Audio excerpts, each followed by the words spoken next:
Hello, this is my presentation on acceptable use policies, what they are, how my district defines them, and some procedures and tips and tricks that can be used to implement your very own acceptable use policy in the future.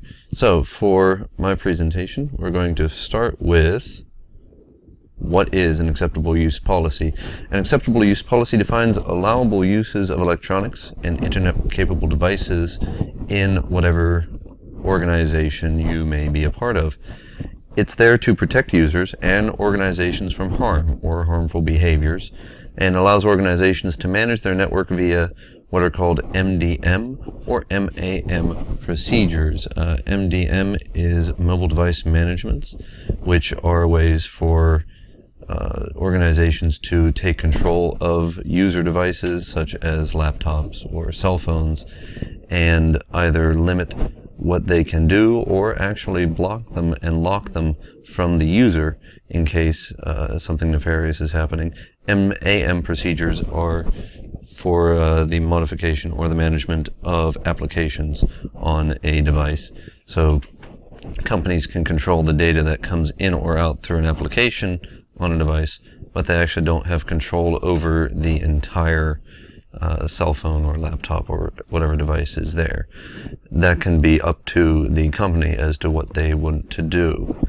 Now, not just businesses and schools use acceptable use policies. So, as I call them, different genres of organizations will use acceptable use policies. Businesses, for example, they care about emails and what is sent or said via email and the abuse of that kind of system. Cyber slacking is a big deal where they are concerned that employees are not working 100% on their current job tasks but are browsing the internet and Facebook and whatnot. They also want to make sure they're protecting their own company data in case people are using their personal devices for business reasons. They don't want unsecured material being sent in or out of their organization, and they will, in their policies, allow themselves the opportunity to monitor your activity via your consent into their policy. Internet service providers often also make people accept their AUPs before they're given access. These providers will often spell out email abuses that they are concerned about, talk about unauthorized access by personnel for certain sites and certain services. But they're also more concerned with copyright infringement for materials that are sent along their system and for newsgroup postings that are capable of taking up large bandwidths for their customers. Schools have a combination of all of these concerns that the other businesses and ISPs might have in their acceptable use policies. Schools are concerned about email abuses and what their students and staff are sending via email. They're always concerned with unauthorized access, such as giving away your username and passwords or allowing people to access your accounts without your permission. Copyright infringement is a large part of a school's AUP because many teachers and students will often try to find materials for either educational purposes or for research purposes and not properly cite them. Illicit content is a large concern in schools because of the underage population of students. Prohibited actions are more likely to be spelled out in educational AUPs as opposed to businesses or ISPs. Schools often give very strict examples and rules as to what you can and cannot do on their systems. Schools also give themselves the option of monitoring your activity and allow the users to know that they're being monitored. And schools often will also lay out disciplinary actions for users who are caught doing things that they are not supposed to be doing while on the systems. For my district, some of the aspects of Montgomery County Public Schools, or MCPS's AUP, is in 3 different areas. One, they first identify different terms and components of their system that they are concerned about. They then go into the describing of behaviors that are strictly prohibited by users, both on and off campus, and the disciplinary actions and consequences that can occur because of them.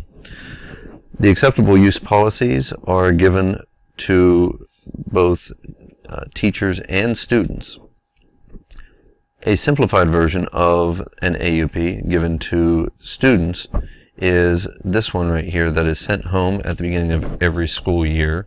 As you can see, it was just updated in August of 2015. In this simplified version of the AUP, the Montgomery County Public Schools Board has decided to simply describe some of the prohibited behaviors that students are supposed to accept as part of the AUP, and then they are asked to sign at the bottom. In addition, their parents are also asked to read over the same rules and regulations, but the parents, interestingly enough, have the option of declining this acceptable use policy and wishing for their child to not have access to computer equipment or the internet while in our district. As far as I know, there are few, if any, students who are denied internet access by their parents. I assume that most of them sign to allow them to have access, although I don't know how many of them actually do read all of the terms and conditions of this policy. The other full version of the acceptable use policy, which is available online, goes into much more details about the acceptable use policies for our district, goes over the definitions, as I mentioned, of what are different terms and conditions and ideas covered in our system, such as electronic signatures, what a computer system consists of, what is cyberbullying and harassment, the educational purposes of acceptable use policies, the data and information that can be sent, etc. In the second part, procedures are laid out for what can and cannot be done, such as sharing passwords, logging off systems when they're not in use, securing electronic data, how to send electronic signatures if need be, and the physical security of systems. Near the end is where they lay out some of the procedures for what would happen if certain infractions occurred. As you can see, it's a lengthy document, which can be a little bit more cumbersome, which I assume is why they made the shorter version for parents to read and sign at their leisure at home. For implementation of an acceptable use policy to be actually worthwhile and potent, there should be a few things that are taken into account. Students and parents need to be on board with this activity, with this policy rather, which is why a parent and student contract is given every year, so that parents and students are at least informed of and given reasons for the practices that we use here at Montgomery County Public Schools for keeping them safe while they're online and for keeping the system safe that we're using to give them access. Education is a key for implementation because it actually says in our acceptable use policy that students are to be given an education in safe practices while online. We know that they're going to be using the internet both in and outside of school, and it's imperative that they are given proper education and proper resources on what they should be doing and how they can protect themselves when they are utilizing online resources. Modeling is a very powerful tool in showing students how to protect themselves, in that teachers need to be using internet-capable resources and tools in the classroom to show students what to do while they're online, how to embed links, how to use videos properly within research, and other types of different behaviors that we can show students and makes it commonplace to do the right thing and doesn't confuse them on what they can and cannot do. And more importantly, communication, making sure that students are not blamed or penalized for making mistakes, but rather are given the chance to know what is proper and what is actually useful to them, and what is going to cause harm to either them or their account or to the school's physical computer systems, so that that line of communication can always be open and students can not only be told and talked to in a calm and adult-like manner, but also so students will feel free to discuss any concerns or any issues that they're having while they're on the system. If they don't tell you that something's wrong or that they think something is amiss, oftentimes problems can get worse before they are discovered. So what are some tips and tricks on how educators can actually implement an acceptable use policy or strengthen the one that's already in place? One nice tip would be to work with your class and try to develop a blog or some sort of website as an assignment. Have students research information and create a web page to inform or educate people on said topic. That'll give them the practice of actually finding materials, citing resources, and being able to actually edit and create their own internet tools and sites and resources. Having writing assignments where they actually discuss their different ideas behind electronic media and how it can be used and misused.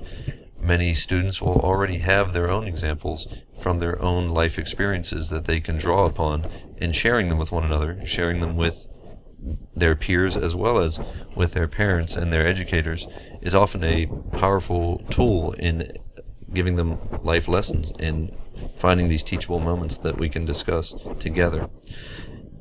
Making a positive school atmosphere so that students feel free to share issues and concerns that they have with administration and with their teachers and parents. Not punishing victims, encouraging dialogue. Again, it's going to be an issue if students feel like they're going to be punished. If something happens, if someone logs in using their password, you want them to, for example, let someone know that this happened and not feel like that they're going to get in trouble because somebody is doing something nefarious that they weren't involved in. And as always, try to involve the community and parents. This is vital for anything that schools do. If the community, if the parents feel like they're being left out, then oftentimes that leads to issues and pushback from the community at large. And everyone needs to be working together to make sure that not only is the physical school being kept safe as far as the equipment and the devices that are in use, but also that the users, the students, the staff, and everyone can actually use the materials and use the equipment in a safe and meaningful way, so that when the students leave the building, they will have an idea of how to actually conduct themselves online and keep themselves and their own equipment and their own systems safe in the future. Some of the resources that I used, of course, Montgomery County Public Schools has a whole slew, there they are, of resources that I pulled from. There's some articles that I did find about acceptable use policies between not just educational facilities but businesses, which I found to be quite insightful as to the different levels that you can go to keep systems and keep users on task and safe. But the acceptable use policies from Montgomery County Public Schools, easily found online. Even the parent shortened resource, that paper that they have to sign, is easily found online as well.